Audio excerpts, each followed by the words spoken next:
ನೋಡಿ, ಇದೆಲ್ಲದರ ನಡುವೆ ಪಾದಯಾತ್ರೆಗೆ ಡೇಟ್ ಫಿಕ್ಸ್ ಆಗಿದೆ. ಬಳ್ಳಾರಿಯಲ್ಲಿ ಬೃಹತ್ ಹೋರಾಟಕ್ಕೆ ಕರೆ ಕೊಡಲಾಗಿದೆ. ಜನವರಿ 17ರಂದು ಬಳ್ಳಾರಿಯಲ್ಲಿ ಬಿಜೆಪಿ ಹೋರಾಟವನ್ನ ನಡೆಸೋದಕ್ಕೆ ಡೇಟ್ ಫಿಕ್ಸ್ ಆಗಿದೆ.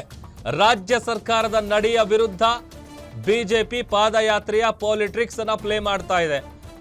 ಈ ಎಲ್ಲ ಗೊಂದಲಗಳ ನಡುವೆ ಈಗ ಡೇಟ್ ಕೂಡ ಅನೌನ್ಸ್ ಆಗಿದೆ. ಜನವರಿ 17ನೇ ತಾರೀಕು ಬಳ್ಳಾರಿ ಟು ಬೆಂಗಳೂರು ಪಾದಯಾತ್ರೆ ಏನ್ ಮಾಡ್ತಾರೆ ಆ ವಿಚಾರಕ್ಕೆ ಸಂಬಂಧಪಟ್ಟಂತೆ ಈಗ ಪಾದಯಾತ್ರೆ ನಡೆಸುವಂತ ವಿಚಾರವಾಗಿ ಡೇಟ್ ಫಿಕ್ಸ್ ಆಗಿದೆ.